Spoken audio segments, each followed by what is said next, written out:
Halo teman-teman, ya kali ini saya ingin menjelaskan banyak pertanyaan dari netizen ya mengenai salah satu public figure yang kemarin meninggal ya. Jadi beliaunya ini sempat sakit COVID, lalu sudah dinyatakan negatif dari COVID, lalu tidak lama kemudian beliau harus masuk lagi ke ICU dengan kondisi yang kritis ya. Dan ini banyak sekali netizen yang menanyakan kok bisa seperti itu ya. Oke, jadi saya akan jelaskan sebelumnya saya mengucapkan turut berduka cita untuk public figure ini dan keluarganya. Semoga keluarganya selalu diberikan ketabahan ya. Jadi teman-teman begini, COVID ini adalah penyakit yang memang perjalanan penyakitnya itu bisa macam-macam ya. Jadi yang pertama kalau kita kena COVID itu dalam 1 minggu gitu kita bergejala, kita misalnya gejala demam, batuk, pilek, lalu setelah 1 minggu ada yang sembuh ya, ada yang sembuh total. Lalu ada juga yang setelah 1 minggu lewat malah menjadi memburuk nih, misalnya keradangan parunya lebih berat ya, pneumonia lebih berat, saturasi oksigen turun, itu bisa terjadi juga. Ada yang terjadi juga selain keradangan paru juga mengalami kegagalan banyak organ. Ini terjadi badai sitokin namanya, yaitu terjadi respon keradangan berlebihan dari tubuhnya, lalu bisa merusak banyak organ di dalam tubuh. Ini yang dialami oleh public figure ini sepertinya, kalau saya lihat dari ini ya keterangan yang ada, itu sepertinya beliau mengalami badai sitokin gitu setelah swabnya dinyatakan negatif. Apakah betul swab dinyatakan negatif itu berarti dia masih bisa mengalami hal yang buruk seperti itu? Iya bisa, karena fase dari COVID ini kan memang ada fase virus ya, fase infeksi di awal, di mana memang peran virus ini sangat kuat. Jadi yang menyebabkan gejala-gejala ini adalah virus ini yang merusak organ menimbulkan gejala. Lalu dalam fase 1 minggu ini sudah ada perlawanan mestinya ya dari sistem imun seseorang, sistem tubuh seseorang itu akan melawan virus ini. Tapi ada dua kemungkinan, nanti virusnya bisa hilang total, akhirnya sembuh, atau virusnya masih ada, malah justru sisa dari virusnya ini yang masih ada bisa mencetuskan respon yang berlebihan dari tubuhnya karena tubuh menganggap kok musuhnya masih ada nih ya. Jadi saya ceritakan sedikit ya. Jadi virus kalau masuk ke dalam tubuh kita itu sebenarnya kan tidak langsung ada antibodi ya. Dimana antibodi itu kan memang senjata utama dan dia membutuhkan waktu nih untuk terbentuk. Nah sebelum terbentuk itu sebenarnya tubuh kita juga sudah punya sistem imun ya, sistem imun alami yang disebut antivirus alami itu kita sebenarnya udah punya, namanya interferon.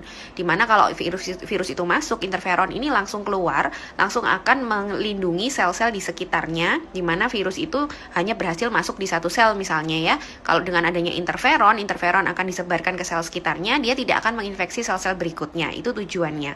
Akhirnya lama-lama si virus tidak memiliki tempat untuk hidup ya, lama-lama mati. Itu yang disebut interferon. Nah, interferon ini sangat berperan di fase awal. Jadi keberhasilan untuk pembersihan virus itu di awal sangat ditentukan oleh interferon.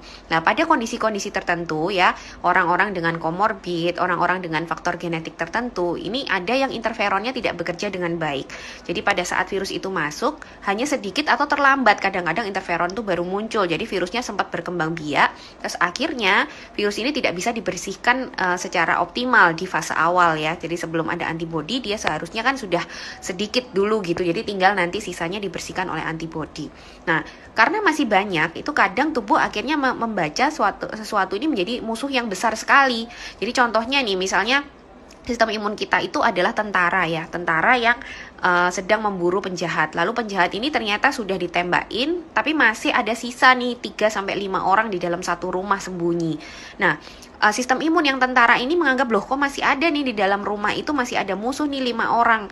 Ayo nih daripada kita tembakin satu-satu, kita kirim bom aja gitu ya. Jadi bom itu sebenarnya berlebihan, cukup mungkin ditembak satu-satu kan mati ya penjahatnya. Tapi karena respon yang berlebihan dari tubuh itu, akhirnya bom yang dikasih. Nah itu yang disebut badai sitokin. Jadi terlalu banyak dibomkan ke situ, oke, virusnya mati semua ya, mati semua, makanya viral load itu akan turun. Jadi swabnya itu bisa negatif karena viral load atau jumlah virus itu akan turun karena mati sebenarnya dengan keradangan itu.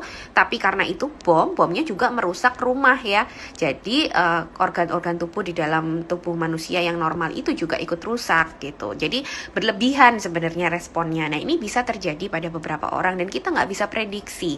Makanya dari awal itu selalu yang saya tekankan, yang pertama, kalau kita mau menilai seseorang itu sembuh dari COVID, kita harus lihat keseluruhan ya. Apalagi kalau awalnya ini gejalanya bukan gejala ringan. Jadi gejala ringan dan gejala sedang itu seperti apa? Sedang itu kalau misalnya ada keradangan paru, jadi saturasi oksigen sudah mulai menurun, itu berarti sebenarnya sudah ada proses keradangan di dalam tubuh. Jadi virus itu tidak dibersihkan dengan baik. Ya, kalau sudah ada seperti itu, sebenarnya untuk menilai kesembuhan tidak boleh hanya melihat swabnya saja. Jadi kita harus melihat juga pemeriksaan darah dari marker-marker keradangannya ya, marker-marker pembekuan darah seperti dedimer misalnya. Dan juga bagaimana kondisi foto rongsennya, klinisnya bagaimana, saturasinya seperti apa, semua harus dinilai. Ya, baru itu dinyatakan sembuh. Jadi bukan hanya dari swabnya. Itu yang pertama. Lalu yang kedua yang selalu saya tekankan dari dulu adalah kalau kita COVID itu kita nggak pernah bisa prediksi kita itu akan masuk ke yang mana. Jadi apakah kita bisa sembuh total, kita nggak tahu. Apakah kita bisa sakit lalu memburuk, lalu mengalami badai sitokin, kita juga nggak tahu. Kenapa begitu? Karena kita tidak akan bisa melihat kondisi genetik kita masing-masing. Apalagi kondisi genetik orang lain. Itulah pentingnya protokol kesehatan, contohnya masker itu harus kita kenakan selalu untuk melindungi diri kita dan juga melindungi orang lain yang kita nggak tahu kondisinya.